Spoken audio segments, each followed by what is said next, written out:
Salut à toutes et à tous, c'est Ben. Bienvenue sur ma chaîne Un jour un film. Très heureux de vous retrouver pour partager mon amour du 7e art, en vous proposant chaque jour un film du grand écran à voir sur le petit.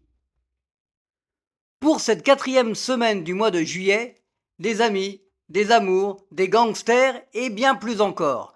Alors c'est parti pour les films de la semaine.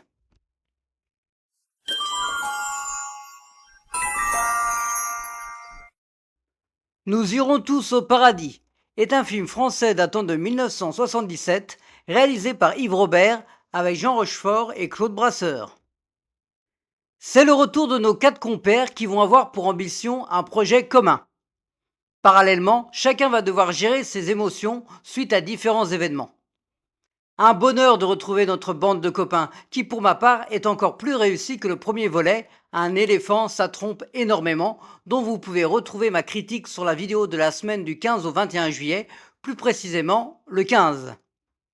Toujours de l'humour, mais surtout de l'émotion, notamment avec la scène du quai de la gare très forte. À ne pas rater si vous avez aimé le premier.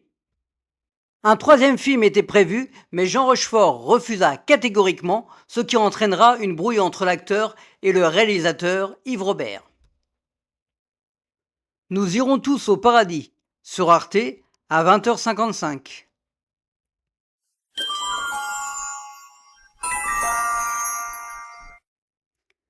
Premières vacances est un film français datant de 2018, réalisé par Patrick Cassir, avec Camille Chamou et Jonathan Cohen. Quand deux jeunes amoureux décident de partir pour la première fois en vacances ensemble, tout ne va pas forcément se dérouler comme prévu. Le couple Chamou-Cohen fonctionne très bien pour cette comédie romantique très agréable à voir en cet été, avec des situations pittoresques entre conflits et réconciliation. Ce film nous offre une carte postale originale de la Bulgarie. On retrouve également Camille Cotin dans le rôle de Fleur.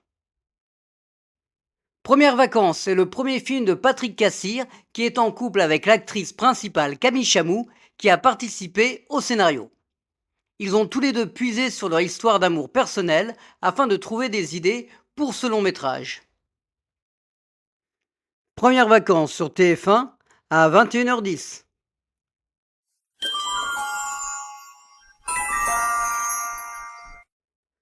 Comme un oiseau sur la branche est un film américain datant de 1990, réalisé par John Badham avec Mel Gibson et Goldie Hawn. Quand un ancien témoin dans une affaire de drogue est retrouvé par ceux qui l'ont envoyé en prison, ainsi que le retour de son ex-petit ami, les ennuis peuvent commencer. Des poursuites en moto, en avion, une Goldie Hawn hystérique et un Mel Gibson qui essaie tant bien que mal de gérer la situation. Une comédie policière divertissante où l'on peut retrouver également David Carradine dans le rôle du méchant qui avait marqué les esprits dans la série Kung Fu, ainsi que le rôle de Bill dans le diptyque de Quentin Tarantino, Kill Bill. Kurt Russell, en couple avec Goldie Hawn, devait interpréter le rôle tenu par Mel Gibson, mais étant déjà en tournage pour Tango et Cash, le film d'Andrew Konchalovsky avec Sylvester Stallone, il suggéra Mel Gibson, avec qui il avait travaillé 2 ans auparavant sur Tequila Sunrise de Robert Towne. Comme un oiseau sur la branche, sur RTL 9 à 20h55.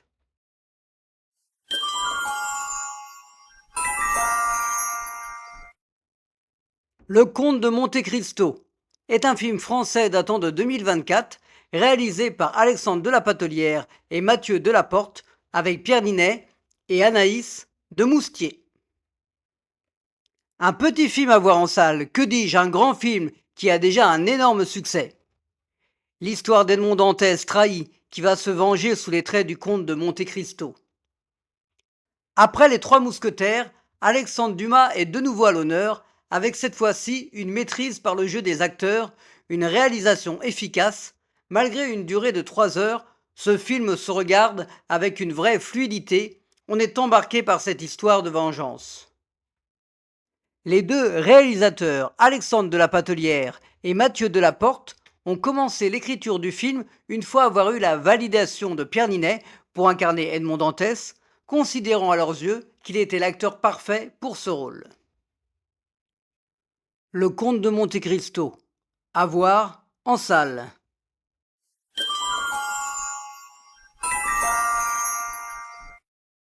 La Ballade des Dalton est un film français datant de 1978 réalisé par René Goscinny et Maurice.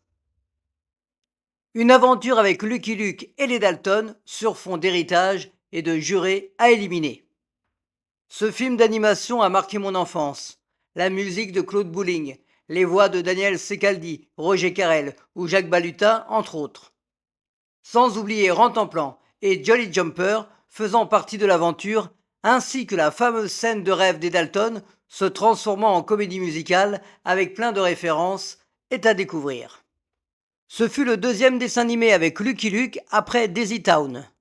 Malheureusement, le scénariste René Goscinny, qui fut aussi celui d'Astérix, ne verra pas le film abouti puisqu'il décédera peu de temps avant d'une crise cardiaque à l'âge de 51 ans. La Ballade des Dalton sur Gulli à 20h55.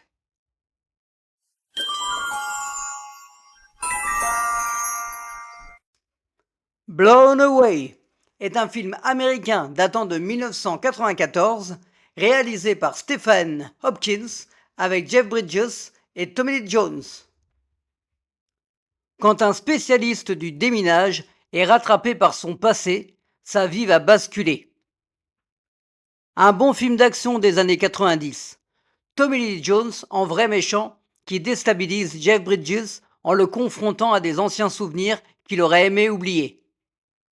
On notera aussi la présence de Forest Whitaker en second rôle, ainsi que le père de Jeff Bridges, Lloyd Bridges. Un film idéal pour un samedi soir dans son canapé. Malgré un bon résultat en salle, le film souffrira de la sortie quelques mois auparavant de Speed de Yann Debont, le réalisateur de Twister dont j'avais parlé la semaine dernière avec la vidéo du mercredi 17 juillet. Des similitudes sur la thématique concernant l'utilisation d'une bombe aura l'effet d'une redite pour les spectateurs. Blown Away sur RTL 9 à 20h55.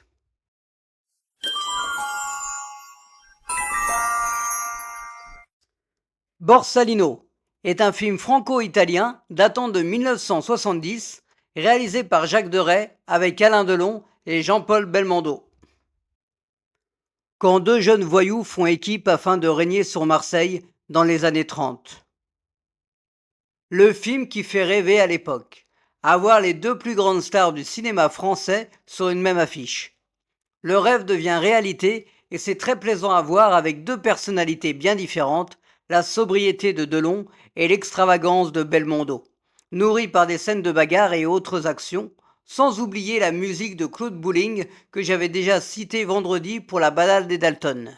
Signe ici le thème du film qui deviendra un classique. En résumé, on ne boude pas son plaisir. Malgré leur complicité à l'écran, Belmondo et Delon auront une brouille qui durera quelques années concernant l'affiche et leur nom écrit dessus. Alain Delon étant également producteur du film, cela n'aidera pas à atténuer le conflit qui se réglera au tribunal et Belmondo gagnera la bataille. Borsalino sur W9 à 21h10.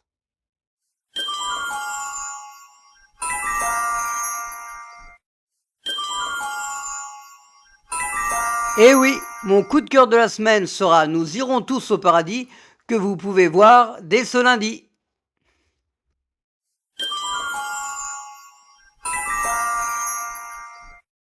Shelley Duvall est décédée le 11 juillet 2024 à l'âge de 75 ans. Shelley Duvall a joué dans plus d'une vingtaine de films depuis 1970. Reçu notamment le prix d'interprétation à Cannes en 1977 pour le film Trois femmes de Robert Altman.